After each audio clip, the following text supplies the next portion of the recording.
What I'm driving right now, and today, is a car. But not just any car. A Formula 1 car.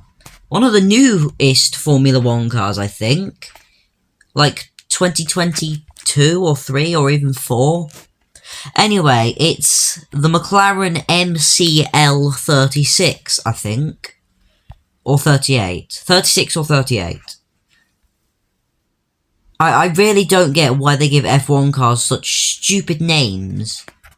MCL38. Sounds like the result of a cat walking across a keyboard. Or, you know, MCL36, I mean. Or a capture code. Seriously, these are rubbish names. Why don't they just call it like the Firecracker or something? That's a good name. MCL36 is not. Anyway, it's a Formula 1 car. One of the current crop. It's McLaren, and I honestly don't care. Seriously, I don't think anyone's cared about McLaren's Formula 1. Actually, no. No, I'm getting them mixed up. I don't follow Formula 1. I like McLaren's Formula 1 team because it's Daniel Ricciardo, I think. Yeah, it's Daniel Ricciardo and Lando Norris. I'm gonna get flamed by loads of F1 fans for saying that, probably, because I probably mucked it up and got it all wrong, but just, I like Lando Norris and Daniel Ricciardo. There. Magic. I've just noticed that, like on the IndyCar, it's got the sort of Stinger missile brake lights at the back, look. Look like Stinger missiles. Nice. Actually, talking about the aesthetics of this car, I don't like them. The halo, is that what it's called? The halo? The thing that stops people from getting decapitated? Hold on. This bit. The sort of Y thing that loops round to the rear. I don't know.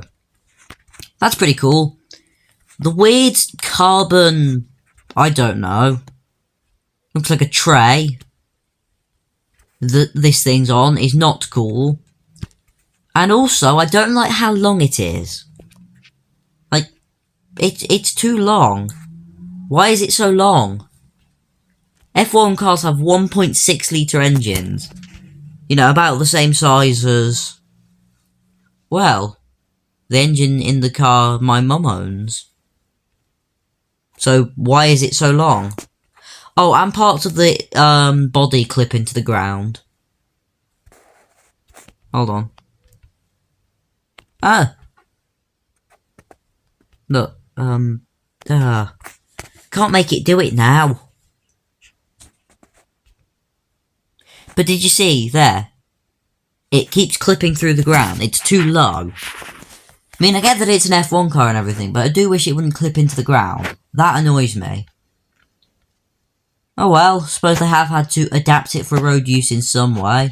One thing they haven't done to adapt it for road use, however, is, limit the power. It's really quick. Hold on, just putting my foot down now. This is a completely standard car. And suddenly it's just shooting ahead. Interestingly enough, I think this is actually the slowest F1 car. The fastest is the F2004, but this is the slowest. Still very quick. Because most of the F1 cars, in fact all of the F1 cars, are ludicrously quick. This one just keeps going and going. 8 gears. One thing I note is that it's quite high revving, this engine.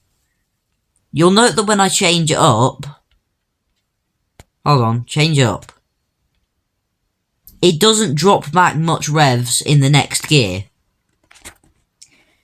Which is pretty good, and the gear change is very quick. Snappy. I like it. But the best thing is absolutely that it's still got F1 car handling. I can take these corners so quickly. Like, you saw me do 190, nearly 200, and still hit the apex of that. I couldn't do that in pretty much any other car. Which is a shame, really, because the brakes are also really good. Like, did you see those brakes just slowing me down? Look, here I am, 100, brake. even downhill, that was barely anything. Stops on its nose and turns just like nothing else. Such a good car.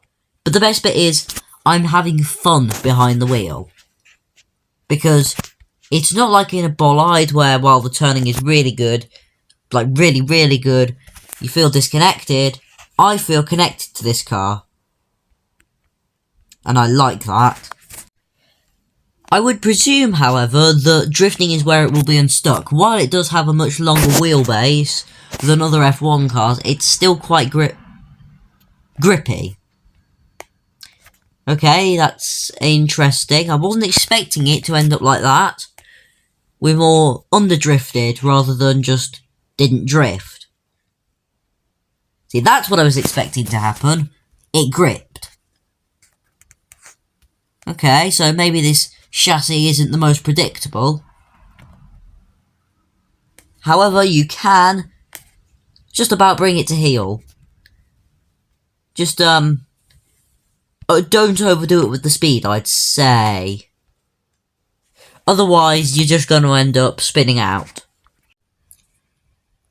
But here is where we know it's going to do well. The circuit race. This was designed to do this. Obviously, it's going to be just fine. But I don't know how fast it's going to be. This is a standard car. So, who knows what's going to happen. I'm probably expecting sub 36 though. Possibly less. Depends on how much talent I have today. There we go, off the line. Very quick. Oh god. Okay. Look how sharp it turns. Brake. I can carry so much speed out of the corners. I love the gear changes, but brake. Whoa, okay. Does much better turning with the pedal down rather than up. Oh, it's actually slower than I was expecting. I have had quite a few skill issues though. 40.7. Exactly the same as the Radical.